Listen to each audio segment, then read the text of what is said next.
This video is sponsored by Squarespace. Stay tuned to save 10% or more on your purchase and learn more about building your website.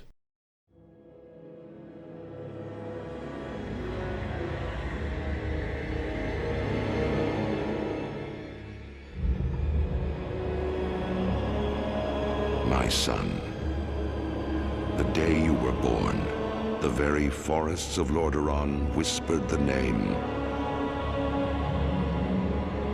Arthas.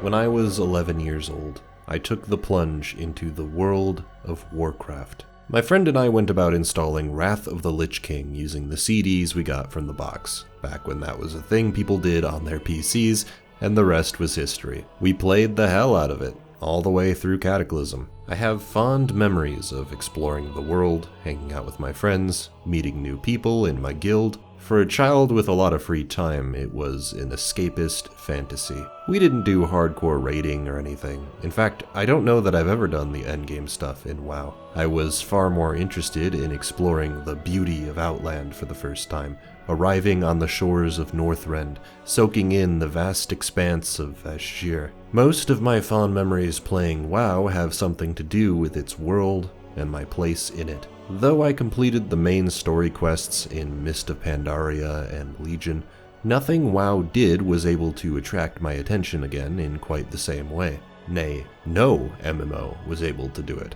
I tried Knights of the Old Republic, I tried Terra, I tried DC Universe Online, I tried Rift. None were able to rekindle that long-forgotten flame.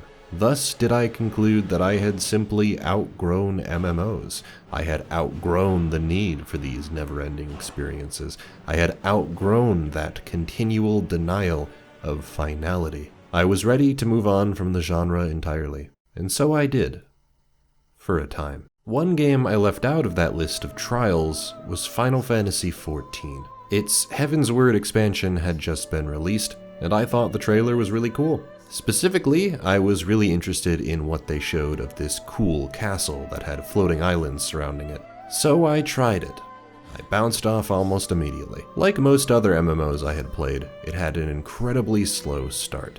Your choice of starting areas were pretty mundane, and I just couldn't get past how unbearably slow the story was moving. Part of the reason I loved WoW so much was that each race had their own starting area, and after finishing your quests there, you could essentially branch out in any direction. There were so many places to explore, so many cool vistas to behold. 14 wasn't that. It had a strict story to follow that went next to nowhere for dozens of levels, and eventually I had enough. Clearly it wasn't worth slogging through this stuff to reach the cool-looking castle. It just wasn't. I had other stuff to do. So began my journey into Eorzea.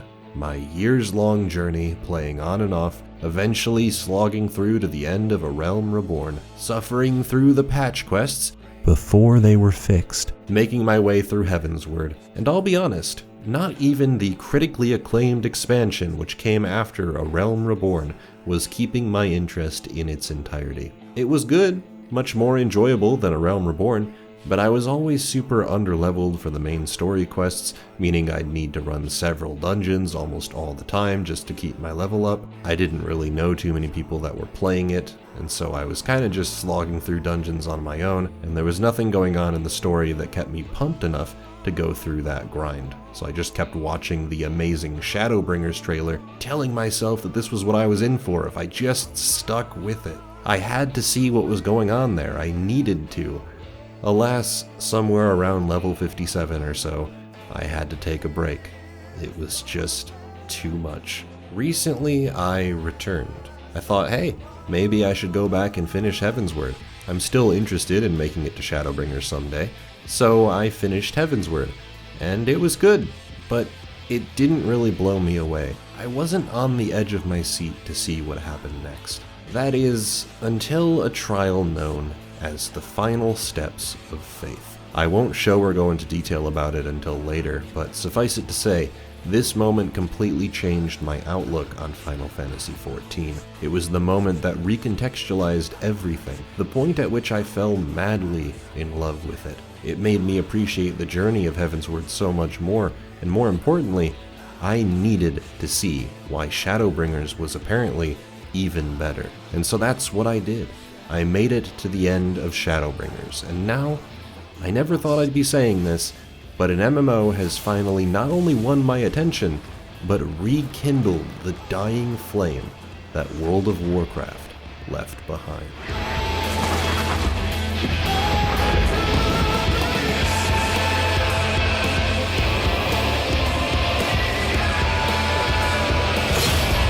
Become the warrior of darkness.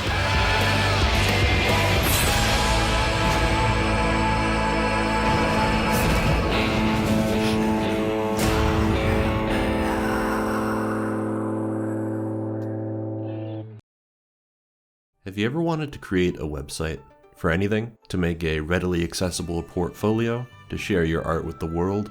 To market your business? I'm here to tell you that as someone with literally zero experience creating websites, Squarespace has been a phenomenal tool. Which does mean, yes, I now have my own website. Click my website link in the description to check out my latest videos and to read state of the channel updates so you know what videos are coming next. I'm just getting the hang of building the site at the moment, but I will be expanding its features in the coming months, so stay tuned for some potentially cool stuff here. Thankfully, learning how to build a website using Squarespace has been such an easy process. There are step-by-step guides on what to do first. You can pick from dozens of potential pre-made styles, or scrap it all and start from scratch. They have hundreds of fonts to choose from. You can make things transparent, add color to the background, make image or video files your background. You can blur those images, you can add a store page if you're looking to sell music, art, or other merchandise. You can basically do anything to personalize your site for any use you want it to have. Seriously, if you're a musician, artist, graphic designer, whatever,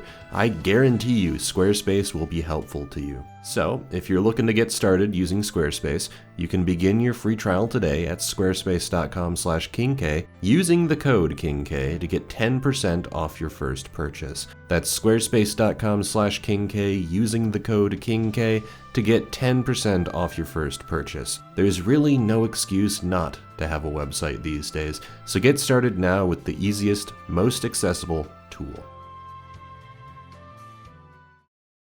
So I'm going to avoid talking about anything too in-depth with this video. It's going to be more about what won me over in a general sense. I won't be talking about any specific story details, but there may be a few visual spoilers here and there showing certain areas and bosses from later expansions. You have my blessing to avoid watching the visuals and simply listen to the words if you want to avoid spoilers. Don't worry though, if you are looking for my more in-depth thoughts on certain moments, I have committed myself to making retrospective videos on every expansion in the future. One day, I'll do the deep dive. I think one of 14's strengths is a bit of a double-edged sword, and it's why I had such a difficult time getting into it.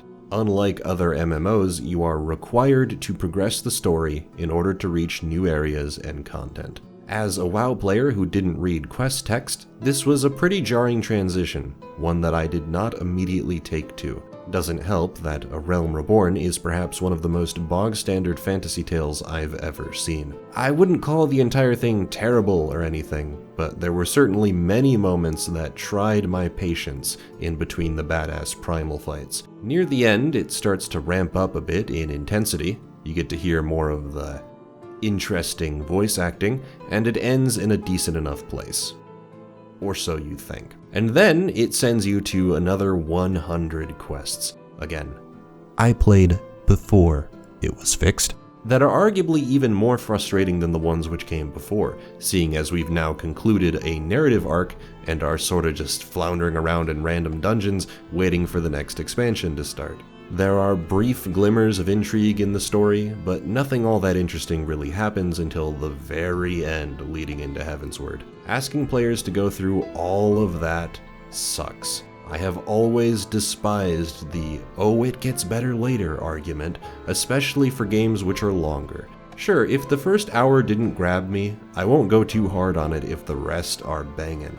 But if the first 30 hours are a slog, well, yeah, I don't know about that. Alas, this is the argument I have to keep making with Final Fantasy XIV, because it's just true. Everything after A Realm Reborn is really engaging and cool, especially Shadowbringers, and that's where the main story quest really shines. In forcing you to do a set of quests in order, the game is allowed to craft its story in basically whatever way it wants, outside of endgame rating. At least when I was playing WoW, there really was no requirement to keep up with the ongoing story. I was sorta interested in how we were going to stop Deathwing, but I never actually went and did the raids because I didn't want to go through the arduous process of gearing myself up, looking for a group that wouldn't flame me for being kinda bad, and wiping the raid a bunch. I had to just look up what happens on YouTube. In making its story a requirement, Final Fantasy XIV is taking a bit of a risk with its player base. In a genre that so prides the freedom of its players, the MMO,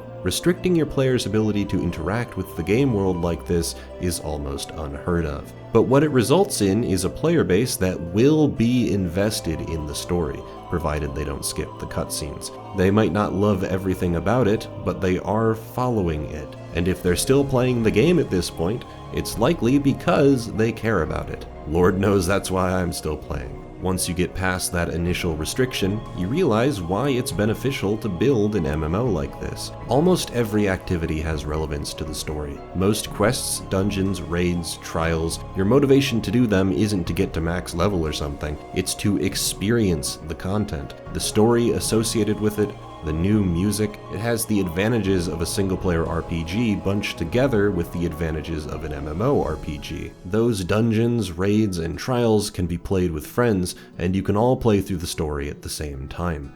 You get to experience it with a community inside the game. And it's why I can say there was a scene near the end of Shadowbringers that genuinely impacted me in a visceral kind of way. Because what that expansion did, much like Stormblood and Heavensward before it, was introduce a new set of areas, each with their own intimate stories attached, to thread players through a larger narrative that the expansion centers itself around. Each expansion feels like a new game. Often you'll be hanging out with characters you're familiar with, but then there'll be new characters to join your entourage, who each have their own struggles you'll be helping them resolve, leading to a climactic finale that not only leaves you fulfilled, but has you craving more adventures like it. You can reflect on the dungeons and trials not just because they had fun mechanics to learn, or had a sick new track to add to your Spotify collection, but also because of why you were doing that dungeon or trial in the first place. Often this applies to the final dungeons and trials of each expansion, which are always incredibly exciting, but it can even apply to other miscellaneous events in the story that have more to do with building out the world,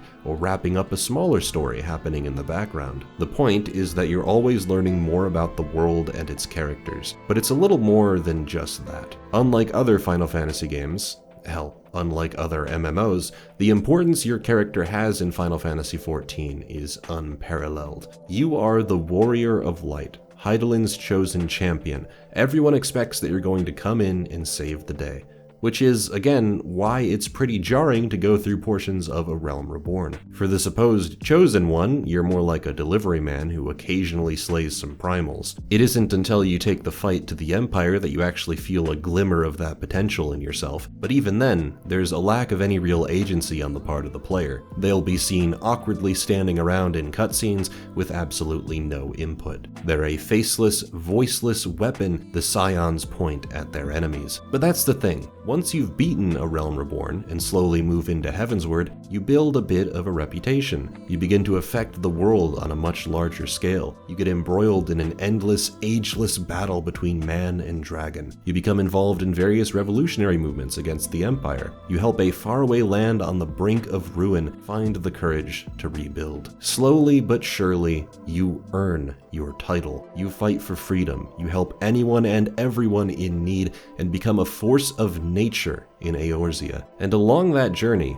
the game allows you to take part in these events more personally. During cutscenes, you'll be given several dialogue options that help flesh out your character in whichever way you wish. They don't change the course of the story in any tangible way, but the fact that the characters around you are even asking for your input a lot of the time, and respond in kind depending on what you choose, makes you, the player, feel like the Warrior of Light. Slowly but surely, you become entangled with the story and world, and it's really hard not to get invested in a story so personal. When I look at the Scions now, I genuinely feel like it's my squad. Those are my friends.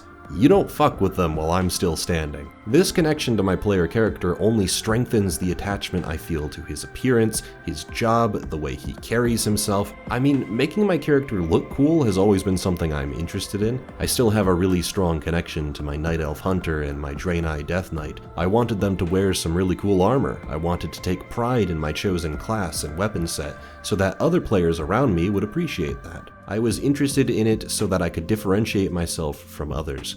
And I do still get that urge in Final Fantasy XIV, but now it's more than that. Now that I am ostensibly a character in this universe, I get to take ownership over what job that character has at any given point, how they look during cutscenes and major story events, right down to the set of clothes or earrings they decide to wear. When my character was going to war, I had them wear their cool-looking dragoon gear. While exploring new areas, I had them wear gear crafted by our lovely Tataru. In Stormblood, I really wanted to level a samurai to better immerse myself in the setting and conflict. I thought it an especially fitting way to combat the villain of that expansion. I had the same desire to level up a Dark Knight for the Shadowbringers expansion, though the grind was ultimately a little too much for me, and I ended up just defaulting to my Dragoon class right up to the end. The fact that I was even considering doing that in the first place is proof enough that your character really matters in this story. Now, since there's a lot wrapped into the MSQ, there have to be a good number of dungeons and trials to keep players engaged and to help pace out the story correctly. I think it goes without saying that A Realm Reborn struggles with this, so I won't bang you over the head with it. Instead, let me just say that the mechanical evolution from A Realm Reborn to Shadowbringers is a beautiful thing to behold, and something I believe is intentional. A Realm Reborn dungeons and trials primarily exist as cool little instanced events to do with other players. Almost none of them have mechanics to learn, it's just getting used to your role. Tanks pull and keep aggro, healers keep the party alive, and DPS kill everything. Every once in a while you'll have to turn off some orbs in the four corners of the room, or you'll have to avoid a big AoE marker, but for the most part it's just pulling and killing. Avoid the bad stuff on the ground. Slowly but surely, though, you're introduced to new mechanics. AoE bubbles that track your movement, stack markers where players have to bunch together to help disperse damage, area of effect waves indicating players to get as far away as possible, arrows on the ground indicating players will be pushed by the incoming attack. I'll admit that the game itself doesn't do a phenomenal job spelling out what all these things do, but that's where the frankly incredible community comes in. In WoW, it's almost just expected that you're gonna know what you're doing in a boss fight.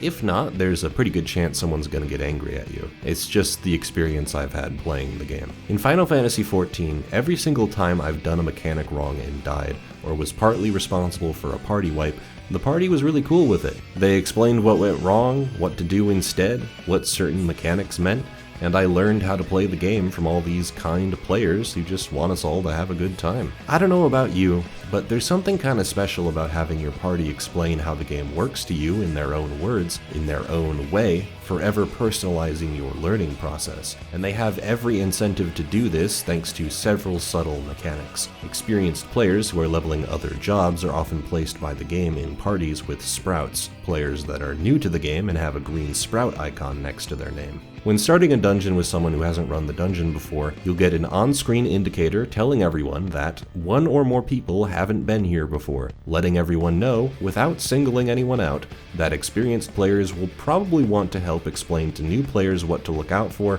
and to be a little more patient with them. Additionally, there are physical incentives to clear dungeons with players that haven't completed them before in the form of currency to exchange for better gear and second chance points to use in your Wondrous Tales journal, a fantastic way to earn extra currency and experience. At literally every turn, the game facilitates a welcome environment and ensures that everyone is on the same page. So, as the game is introducing new mechanics in every single dungeon or trial that will invariably be explained by a more experienced player, you're building your toolset and becoming a more experienced player yourself. The game knows this and can feel more comfortable raising the base difficulty in future expansions. It doesn't have to worry about players being underprepared. They've been going through the main story and becoming stronger as they go, which is why the set of main story dungeons and trials in Shadowbringers are so damn satisfying. The game knows that you know its vocabulary by this point, and so they can throw pretty much anything at you and it won't feel out of place. And by God,